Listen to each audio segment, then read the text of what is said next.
Looks nothing like the actress that plays. Oh, you talking about the one that plays the evil lady that catches on fire? Oh, all he literally does. All about that. History of furry fandom.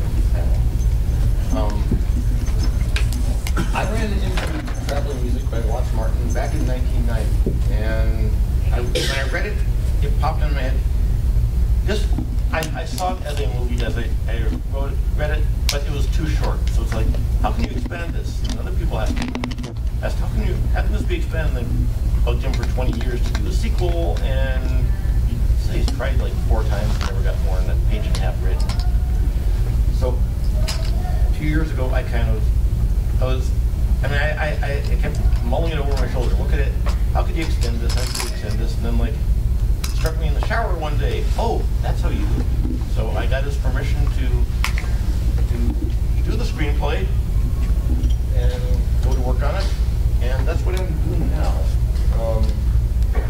Right now in pre-production, I got the screenplay done. I'm doing breakdown, trying to figure out if this is a $100,000 movie or a $100 million movie.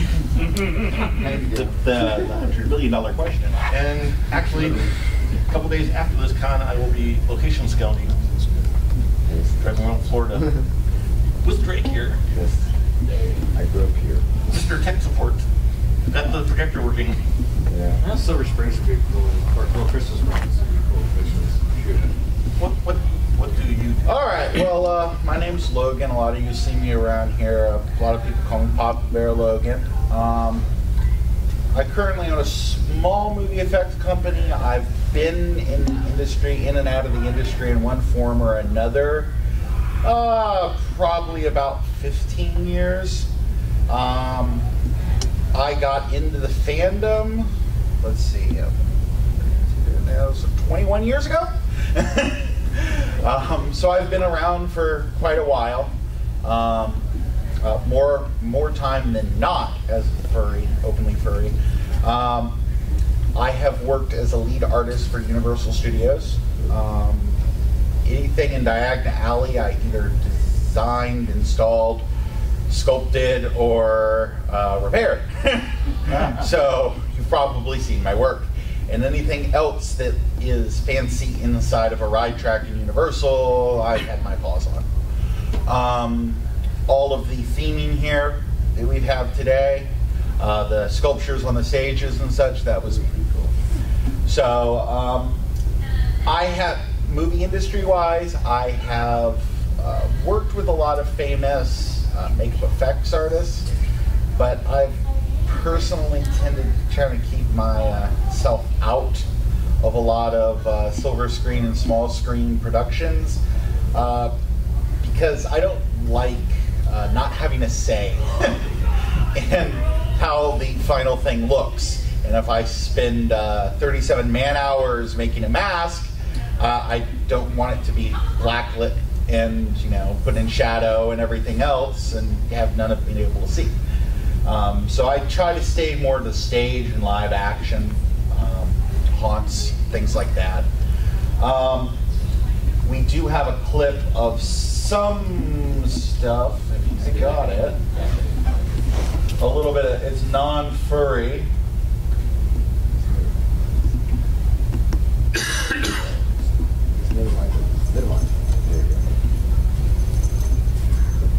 Did you go to Midsummer Screen? No, I did not go to Midsummer Screen. This is a little production thing. I did. I don't think you got sound, do you?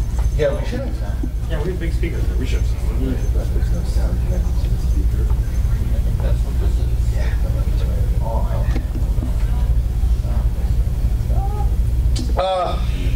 All the guns in this, all the weapons, most of the costumes and most of the masks, I had my paws on. I either did all myself or assisted other people in doing. This is penny budget. If you've ever heard that phrase, it's below low budget. This is what's called a sizzle reel in the industry. Anytime you want to get something made, you got to show what your concept is. So you make a sizzle reel. You basically borrow a couple $1,000 from someone. You go out, you make 5 minutes of film. of your concept so that you actually have something to put in front of someone and say, this is kind of what I want to do, but with all of your money. Basically a presentation. So. Yeah, it's a presentation piece. This was a small little presentation and demo piece to show off a few artists' abilities. So when I say a penny budget, you'll be able to see Kit bash Nerf guns and crap in the background. Just warning. Yeah.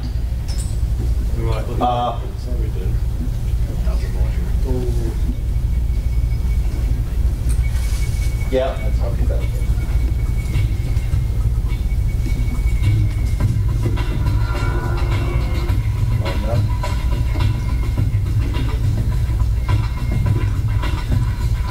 Man, there really can't see anything. Oh no, the lights. I said, turn the lights. Yeah, can you pause that? So we can actually run it without the lights.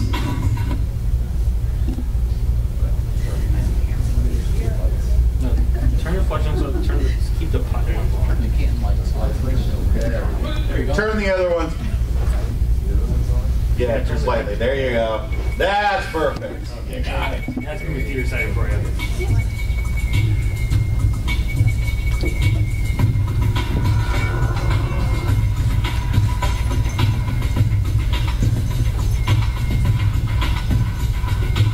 There was one of our 2 furries in it. That was the fish girl. There was our other one. He's a hyena man.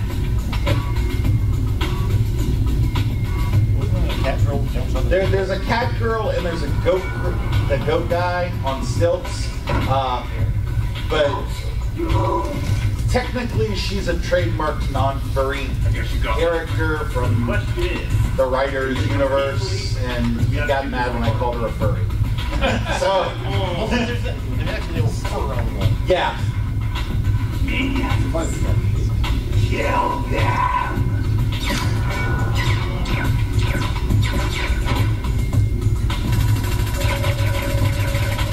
Just like there's that dog boy who was eating someone there. He was another trademark thing.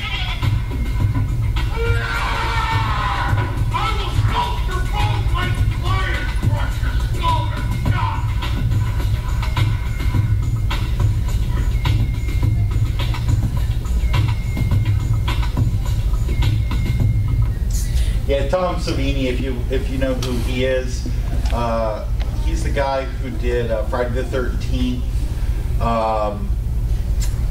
Day of the Dead, Dawn of the Dead, Night of the Dead, makes for a lot of different things. Basket Case, if any of you are old enough to remember that movie. He's actually in there in the background, and at one point grabs someone and throws them. But yeah, there's a lot of things you can do. Getting into the industry, unfortunately, you have only 1 or 2 ways of doing it, and really getting in. One, doing something and forcing yourself to go out there and do it, and just shoving it in people's face until someone finally buys it. Or, like a lot of artist positions, knowing someone who knows someone who knows someone. And really, there's no other way in between.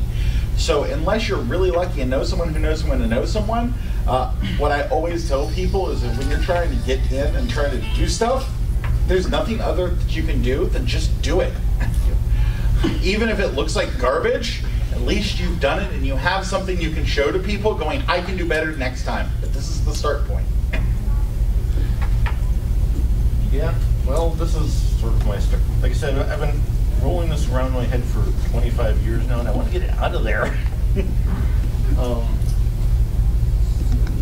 Right here. So this is what traveling music is about. About it, idealistic student finds the humanoid for a girl in this world who's stumbled here through the dimensional gate and tries to get her back, but not before they fall in love. And then they find out that they got the gate working once, but it doesn't work the way they thought it did, so they're separated, and now he's trying to find his way back to her again. Or, if you want to go high concept, he's he saves the cat, falls in love. And here's where it all started back in 1990 with Watts Martin doing his fanzine back when he was going to college in Sarasota. And that's where I first found it. I think at Conference 1, he was selling it. And that's sort of what I've gone through.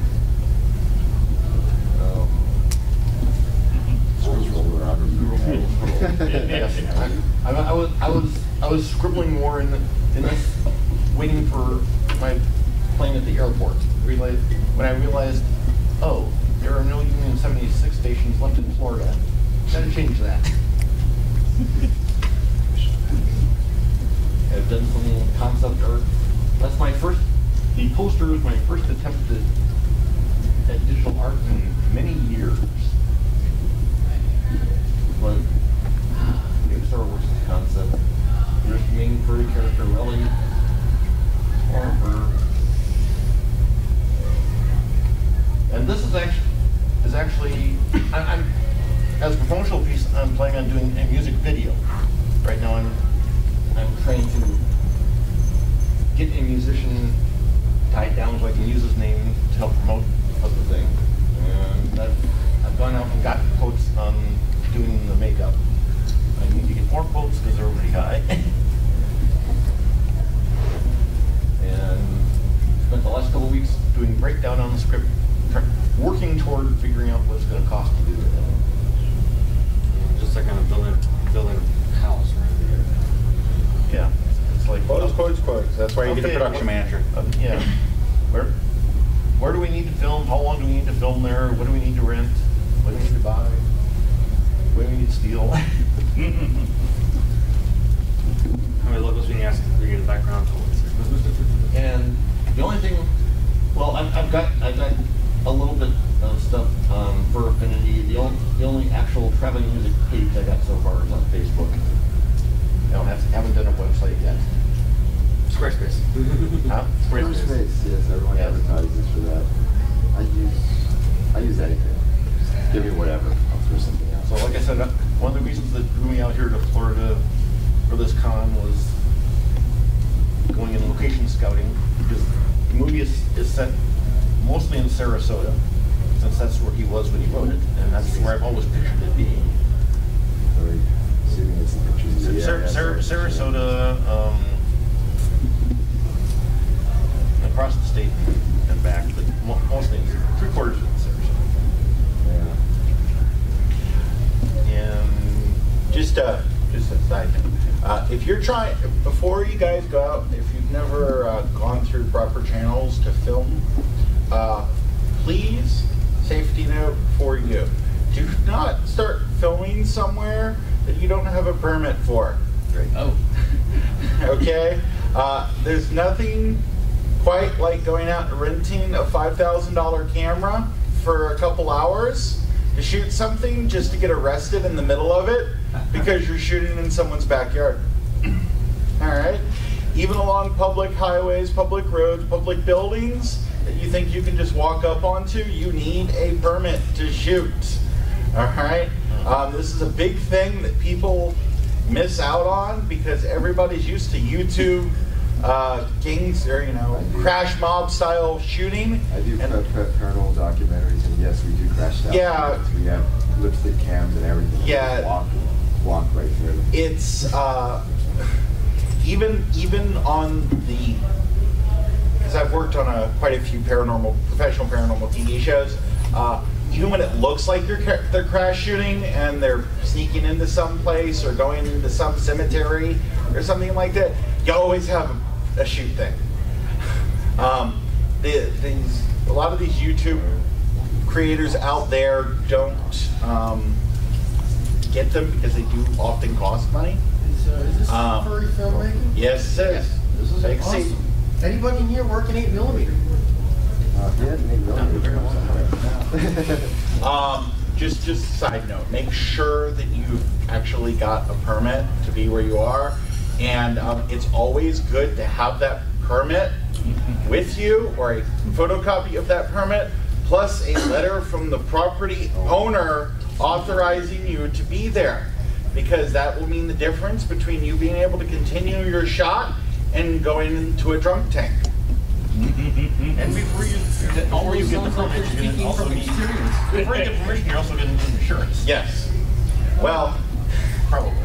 sometimes you need insurance, sometimes you don't. But that's an entirely other aspect. That's just sort of hot point button for me, because I've had a lot of friends get in very bad trouble for going to shoot a sizzle reel in some abandoned factory or in the middle of some city park or county park. What's a sizzle reel? It's 5-minute video. Going on concept of what you're going to do. yeah. It's just a point to keep in mind. Sorry, Brad. Well, that's all I had on the slide. Anytime you want to do something, you need to start out at least a couple weeks before you plan to shoot, getting stuff ready. A lot of people just kind of get that bug up their butt and want to go and shoot right away, things like that. What you see a lot in these YouTube how to make a movie, how to make a video films are really cut down to what is really necessary. A big production, even like a commercial, okay? For a commercial with 2 actors in the commercial on a beach, there's going to be between 75 and 100 people standing around. Okay, there's caterers, there's site managers, there's directors, there's director assistants, there's cameramen, there's grips, there's lighting guys, audio guys. All these different things need to be accounted for. And there's someone standing around accounting for them. Okay? Not trying to discourage anyone, but you need to make it is better to put off a shoot for months to make sure you have everything you need than to get out, have rented a camera equipment, rented lighting equipment, got your filming permits, got your insurance, have your script, have your licensing, have all your ducks in a row, get out there and realize no one brought film because you were busy doing everything else. So, but at least that's only money. It's not like, I had a friend who used to be a stuntman, and he told this story. I think he was working on one of the Howling films. He was doing a stunt where he's supposed to jump through the plate glass window in front of a store. That would probably be great. Jump the cars, so they get a good thing all set up. They went in an old store. They get the candy glass and all. Well, which you'll be able to see if you come to my panel tomorrow. Well, they got the candy glass. One little detail they missed: installing the candy glass. He said when he hit that window, that's the hardest candy glass he'd ever felt. And he was very lucky that they told him jump as hard as you possibly can through that, because right behind him, this 2-foot wedge came down and cut the tail off the costume. Okay, so if you guys don't know the difference between stage glass and regular glass, it's also referred to as candy glass or lemon glass. It is basically a lollipop and a sheet. Okay, it is thin. It is sugar, caro syrup, and sometimes, well, if you do it the way that I do it, it has cream and tartar in it, and it's not tasty. But it makes it's this clear sugar, and it breaks, shatters very easily. That's what you see most people jumping through, and shots. Glasses and Yep, bottles, yes. Yeah. Out of curiosity, candy glass is pretty much just a sheet of sugar. Is it sticky? Yes. I will have some tomorrow. I'm doing a practical effects panel. I will be busting some glass on someone, and after it's over with, I'm going to have half the sheet non-sticky where I powder coated it. It makes it less clear. But I will leave half the sheet sticky, so when you have the fragments afterwards, if you guys want to take some home, you can take some home. It's just basically sugar. So, but we'll get into that tomorrow. How do you make that? I get into that tomorrow. That's the other panel. That's another panel. I volunteer myself for getting smashed with glass.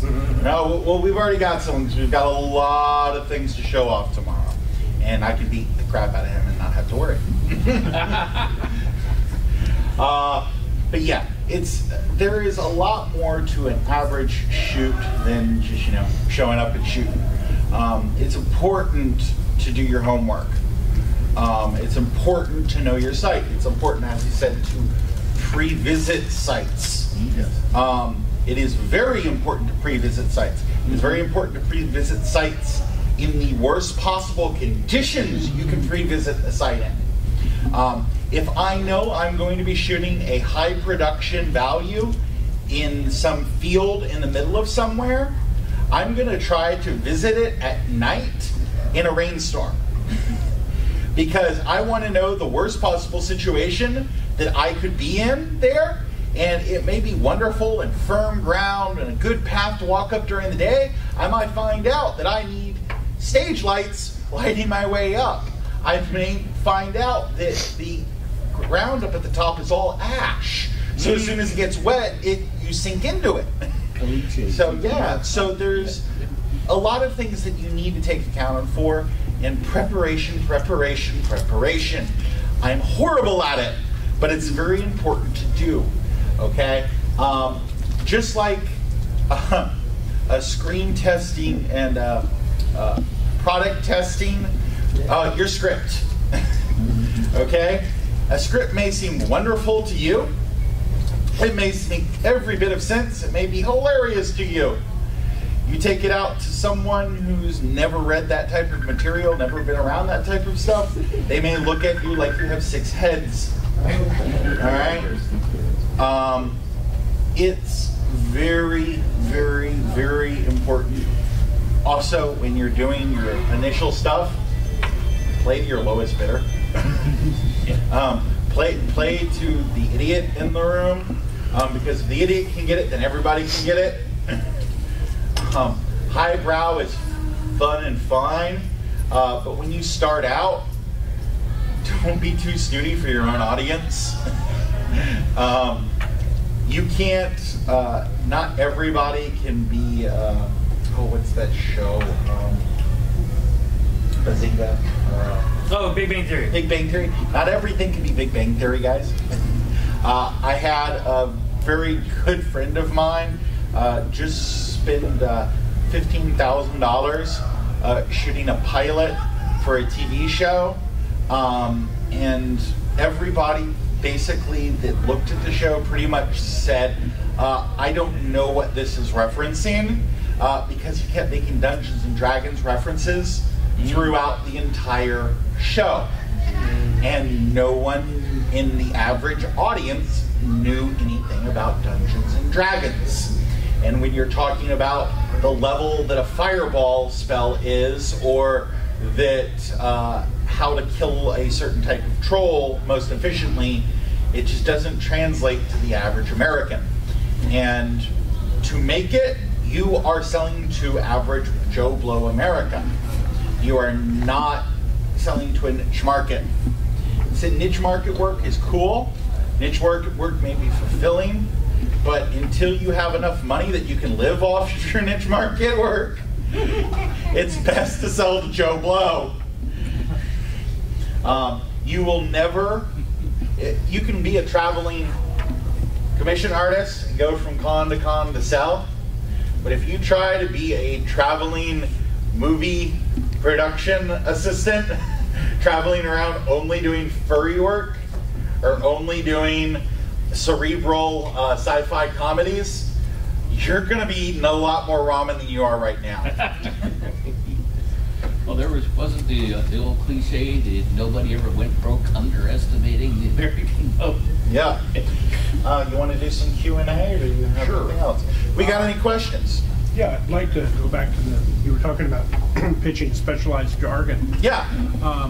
Okay, let's take a popular Grey's Anatomy. Yeah. There's a lot of medical jargon there. Mhm. How do they get that across without all of us being pre-meds? They explain it visually, usually. Okay. I can say to you, let's see. Well, I can say to you a GIMP. Okay, you may not know what a GIMP is. It's a BDSM term. Okay, but I can at the same time show you a person in a leather mask right after I said it, and most people will make the association. Okay, visual association is very important. A picture is worth more than 1,000 words. Okay. Everything. Yeah. That a lot. Exaggerated visualizations. Exaggerated visualizations is also a good one. If you can show people a fire truck to emphasize, or someone getting off of a fire truck to emphasize that they are a firefighter, you can also put them in firefighter outfits. You can have a Dalmatian dog run up to them and nuzzle against them like the dog knows them. You can have the person walk up and grab a kitten out of a tree on the way over. Okay? If you can emphasize something one way, you can emphasize it another 30 ways. Okay? You don't ever hear in a romantic comedy someone go, oh, he's so nice and sweet and funny. They show him being nice and sweet and funny. Okay? Getting past jargon is only a matter of explaining to the audience or letting them figure it out. CSI and shows like that. Yeah. You know, none of you probably know how a mass spectrometer works, but if you watch CSI, you've seen one. Okay? Or you've seen their example of one. Which is usually not a mass spectrometer because it's not a cool thing to look at. It's a box. And it's expensive, but yeah, it's a very expensive product. But you understand that it's used to figure out what things are made of. Okay? You've all seen a centrifuge. You probably don't know what it's actually used for in most cases. But you've seen it on a TV show, you've seen it on a movie, and you understand it's something involved usually with blood. And you know it's called a centrifuge because it spins. Okay? But that's just an example of our collective knowledge in letting a person figure out what something is. That cat back there, that's my wife. She gets very mad at me because usually in a movie or a TV show within the first 5 minutes, I've already figured out the entire arc of the movie and what has happened and what is going to happen. And she gets very frustrated because I start mumbling to myself what's going to happen before the reveal happens. Okay? Because they've already shown you, usually in the first 5 minutes, the villain, the antagonist, and they've set up the twist. Okay? It's just how movies and TV shows are nowadays. There's very formulaicness to it, and that is the only way that the American public likes to absorb things. They like to feel smart. They like to go, I knew that guy was the murderer from the beginning. Because we've told you that guy was the murderer from the beginning. You've just had to put the pieces together yourself. That's why Columbo worked, because that's what started by showing you who the murderer was. And exactly. The only mystery is how is he going to figure it out? Yep. Yes. How about, you were talking about the number of people involved. What about the union and union rules? Is that an issue? Oh, unions are the bane of my existence. That's a good question. Okay. The unions are good and bad at the same time. Okay? There are what are called union and non-union productions. Okay? I don't pretend to know all the fine details. But if, say, grips, the guys who walk around and grab things and move things and haul things around on a set, usually they're unionized, which means they have a certain amount of money that they have to be paid minimum. There's a certain amount of time they're allowed to work. There's a certain amount of things they're allowed to lift. And they have all these very strict rules. But the problem is, certain productions, you have to use those union guys. And here's the thing. I can't hire, if I'm using union guys, I can't hire you to come in and move a camera for me while there's still union people in the state who are not currently working on a project. It means I have to go and grab one of those guys or wait for one of my other union guys to be done with something to move the camera for me.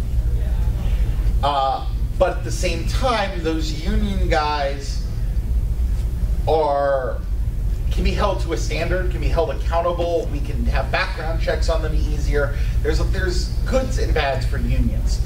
My recommendation, look into the local laws for your area. Sometimes they require unions, sometimes they don't. Sometimes there's a kind of a cap. They go, as long as you're below that cap, you don't need to use unions. If you don't have to use unions for your start out stuff, don't use unions, okay? You'll be paying 8 times the amount for the same type of labor, okay? As a production guy, I hate unions. As a person who wants to do big level shoots, I would love to be in a union. Getting yourself into like a makeup guild union, a video guild union, a grip union, a stage actors union, they can get you so much work if that's what you want to do. But if you're trying to produce something, it can be the biggest achy tooth that you can possibly deal with, because it skyrockets your budget, it limits the amount of work that you can actually get out of people, and it really puts constraints on you. All right? Does that answer that question? Oh, yes. Does that also work with like the Screen Actors Guilds? Same Screen Actors Guild. Okay, Screen Actors Guild's a little easier than the Makeup Guild to get into. Makeup Artist Guild. You literally have to know someone. You literally have to be asked to get into it. It's easier to get into Mensa than it is to get into the Makeup Effects Guild. The Screen Actors Guild is one of those things that is cool to get into, cool to say you're in it, but I will tell you now the old adage that a actor spends 90% of their acting jobs acting as a host or hostess at a Bennigan's is true. Screen Actors Guild is not going to get you any more beginner work than a good agent. Most background people are non-union. Okay, most walk-on, one-liner roles are non-union. Because most of them are like a cousin of, the second AD, assistant director, or, the wife of the camera guy. That's how most productions grab them. What you want to do, if you want to just kind of get yourself out there and want to get yourself starting to go, Craigslist. Craigslist, there's constantly ads in Craigslist and on Facebook message boards looking for background actors. I have a friend, he was in the first Punisher movie, Untitled. He was, as Untitled means your name didn't show up on the credits at the end.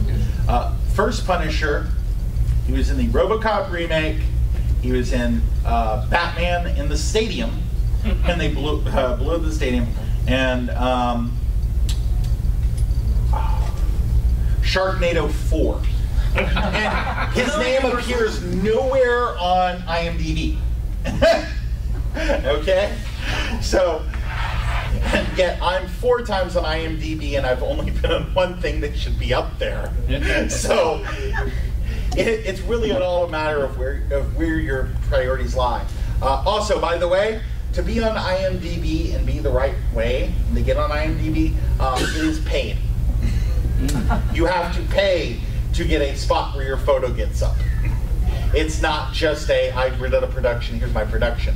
You have to have a official person who has a production title on IMDb and pays for a production title, put your name in to be on IMDb for them. If you have your own account, you can then link it to that productions so that your picture actually appears and it can link back to you. Yeah, I'm working on with the producer for another non-furry film, and with all she's got me doing, I'll probably end up with half a dozen IMDb credits. And Yeah. Just if you're looking into getting into the acting side of it, know that there are a lot of pitfalls. Do your research. There are a lot of what are they called? Actor talent agencies out there who are complete scams. They will tell you need 500 headshots, and they'll send you to a guy to do the 500 headshots, and then the headshot guy will go, well, you want makeup and hair, right? Yeah. So they'll say, hey, I can bring in a makeup hair person to do you. That's another $150. And then when you've got those headshots, okay, now you need portfolio work for it. And I'm also going to get you an IMDb thing, and then they're going to charge you the IMDb plus setup fee. And then, oh, by the way, there's the regular scouting fee for us to keep sending your name and picture out to all these places. So every month it's another $25. There's a lot of things that these companies out there will charge you for. It's just easier for you to pay attention to Craigslist and do it yourself. Everybody's just about got an 8-megapixel camera nowadays on their cell phone. So your camera on your cell phone does better than most old school point and shoots. They have no development needed. No development needed, no fancy stuff. If you got a decent background and you have a good hair day, that's all you need. Any other questions? I got a question for the audience. Anyone else out here ever done any film work? High school doesn't count. What'd you do? High school production. I was an assistant cameraman for Weapons of Death back in the 70s. Weapons of Death. A low-budget kung fu film. Okay. I mean, actually, penny. Yeah. Penny production. Yeah. But I am an IMDb. Okay, cool. But I didn't pay. So Yeah, I'm right now. One of my good friends. He's done so much stuff, but he did the original. He worked as a effects guy on the original Bill and Ted, and he's trying to get to work on the new one that's coming out. And I have a bet with him that he couldn't get it, and then if he gets it, I have to come and work with him on it. So yeah, unpaid. So you're kind of blooming for you because. Yeah, it's a good thing for me and a bad thing for me because I won't get credit on it on the official thing because I'm an unpaid assistant, and unpaid assistants are worked like the redheaded stepchild. They're not a fun thing in any means, but it will give me exposure to the right people. And I cannot tell you, okay, you will have people, if you're a furry artist or an artist in general, you'll have people come up to you and go, oh, I have no money to give you for this art, but you'll get tons of exposure. That's usually a red warning to not deal with this person, except if you're in the movie industry or the TV industry. Knowing someone and being known by people in the industry is more important than money when starting out. even if you can only get a grip job, to be able to hold a rope and watch how the real guys are doing it and watch how they're really interacting and not their bullshit YouTube video about how they're doing it, that's more important. Okay? Being able to see how it happens, because unfortunately, especially with like the makeup effects and the props and a lot of that stuff, it is taught word of mouth. It is taught person to person. Grip work, dolly guy work, stuff like that, hoist about work, there is no school for it. There are no good books for it. You only learn it by having Uncle Bubba take you onto a set and say, hold this. And when they yell this, let it go. And action. Yeah, action. And quiet on set. And you know, all those key terms. And there's really no good resources to go out there and watch them. So if you're interested, get out there and learn. Okay? I mean, I can point out YouTube websites all day. I can point out, you know, Google storybook sites all day. But other than the most important technical data, your camera speeds, your lighting requirements, how to bounce back light, how to shoot through a window, stuff like that. Other than that, all of this stuff needs to be learned firsthand. Experience, experience, experience. Saying that you've worked on 30 low-budget things that never really got off the ground is often better for an assistant director to hear than you worked on one Batman movie. Okay? Because that one Batman movie may have taught you absolutely nothing. All right, any more questions? Comments? One question on your site site survey stuff. I work with a lot of site survey stuff doing military deployment and those types of things. Don't just look at the site. Yeah. Look at your access into the site. Yep. If you're going to be bringing cameras, if you're going to be bringing equipment, if you're going to be bringing lighting and stuff onto the site, it doesn't do you any good if that road is caliche and turns into a mud bog on the first sprinkle. Yep. The site can be perfect. If you can't get to it, it's useless. Yep. It's a great movie example of this. You guys seen Jeepers Creepers? Yes. Okay. For those of you who haven't, it's a movie that was supposed to take place out in the Midwest. It was actually shot down like here in Ocala.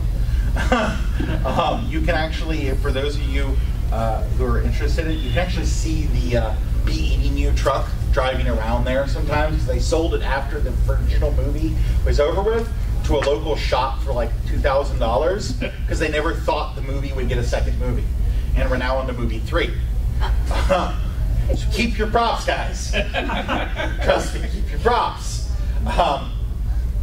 But there is a scene in the movie where where a guy is being chased through the field at night and trips, and then the monster flies over him. What actually happened is the guy was running along and tripped over a fox.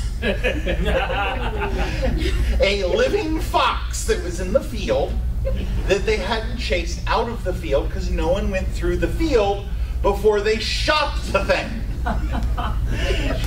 And he got up, and you see him have this face like this behind him before he gets back into character and keeps running, because they just decided to keep the scene. Because he was looking back at the fox going, I wasn't supposed to trip there. Because he was supposed to trip a couple hundred yards farther down the way. They had told him to run and run and run, so he would be really sweaty and really panicking by the time they got to the point where they wanted to do the real trip. So he didn't expect the trip there. So it's very important to check your sites, to very thoroughly check your sites. I had another friend, he was shooting a low-budget werewolf film. Oh God, what was he doing it? by Silver Springs. And here's the scene where he's werewolf, and his werewolf's in digigraded stilts. And he's going through the forest, and the director suddenly decided, this side of the forest is a better shoot. They didn't check the area. The guy walks along about 3 feet before his entire leg goes down up to the crotch in a hole, and his legs are out like this. The guy ended up breaking his ankle, and they had to suspend the shoot for like 3 months to come back. And if you've only got one guy who fits the costume, that's all you can do. So be very vigilant about your shooting areas. That's why I get really afraid when I hear people guerrilla shoot in haunted places, because you've got exposed bricks, you get exposed wires, you get people stabbed on rusty nails, you get all this other stuff. Fall through. Yeah, you're doing site survey for something where you're using drones or overheads. Drones are wonderful. I have not gotten to do a lot of them myself. I have a lot of friends who do that use them. But the only problem with drones I have doing drone surveys is a drone isn't going to tell you what it looks like from your eyes. Yeah, or from the ground. Yeah. I've got one friend who is a camera pilot for a camera drone professionally out of Nevada. And he's got this drone like this frickin' big with a specialized stabilized camera on it, and does all that stuff, and he does all those car commercials where cars driving through the middle of the desert. Because they're more common now than fly-by-wire cameras. They are very cool. They're very something that you get into, though, after you've already had a lot of experience with regular standby cameras. Okay? It's like you don't go out and try to pop a wheelie on a motorcycle your first day out. All right? You don't try to go 150 down the highway your first day out. And you can't get your training wheels on. You need to learn what you're doing before you step up into the big guys' games.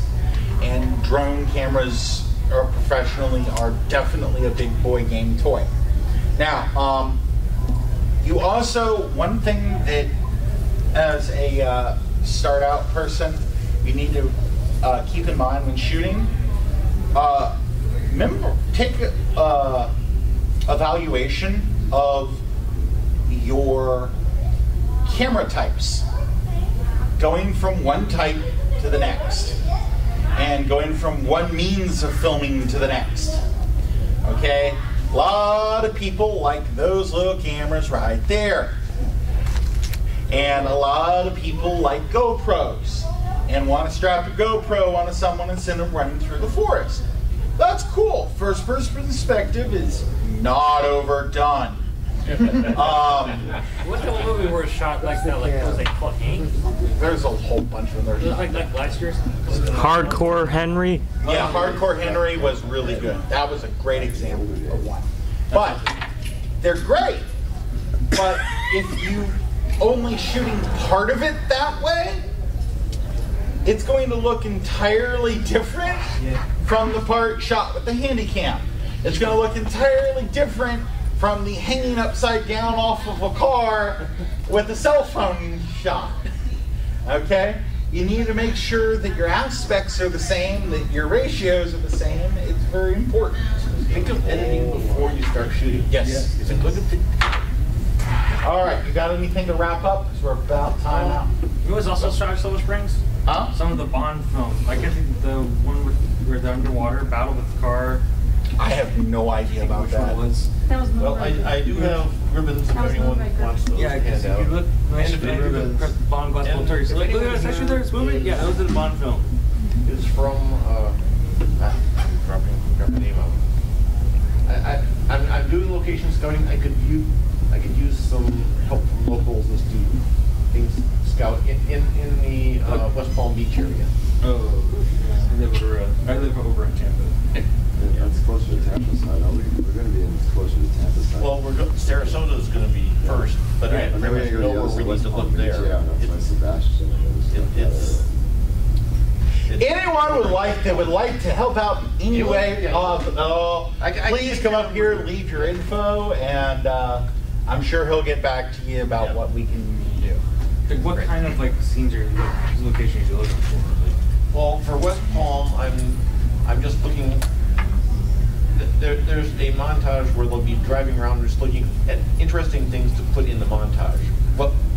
Which like landmarks of some sort? Yeah, landmarks like that people will know.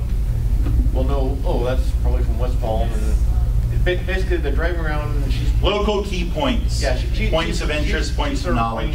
Like even like Fort Lauderdale Beach, where you know the tall buildings. Famous restaurants, famous buildings, famous landmarks. But things you don't have to walk around for because she's in hiding at this point, and she's like comparing and contrasting her world and this world.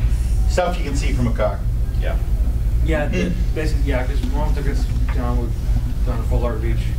There's all the tall skyscrapers. Like there's like one that used to have a rotating restaurant on top. Yeah. I don't know much about West Palm, but I know about Cedar Key and the drive up there. It's on the west coast of Florida, near Ocala.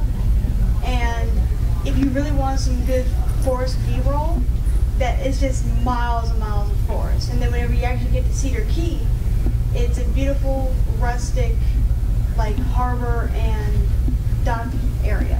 Oh, and also if anyone here is a current or former student at New College, Sarasota, I've contacted them about possibly shooting there. Problem is, they're all going to be on vacation next week, so they said, yeah, you can look around, but no one's going to be there. Security guards, and I got a map of the college which doesn't show a lot of things I need to know. So I'm trying to figure out, like, I know that's another college, like the Tampa College and stuff, because that has their historic building there. I know it's also Ringling School. They're down south. I actually need to call someone at Ringling on Monday morning because she was out of the office when I tried emailing her. If you want like forest area, there's a Boy Scout camp up in Ocala called the Noche. Yeah, I don't need a Boy Scout camp. I mean, but there's forest, unmessed with. Yeah. You know, a lot easy paths to get through. Noche is really nice. Yeah. Because I went there as Boy Scout. I brought them all. Yeah. Well, he's been camping around here somewhere. Long time ago. Yeah. Well, Noche years back got a $5 million Dixie grant to him, and then Publix within the mess hall donated a blank check for the kitchen equipment. So they have it's somewhat more developed than other more developed like than Boreen or Fleming or Sand Hill.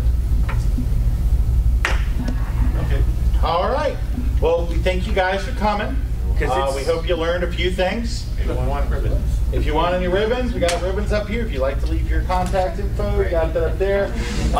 If anyone has any direct questions for me later, you can get me up on Telegram at EvilBearFX. That's just the letters F and X. Equal there. So yep. Noche's right on the edge of the Ocala National Forest. It's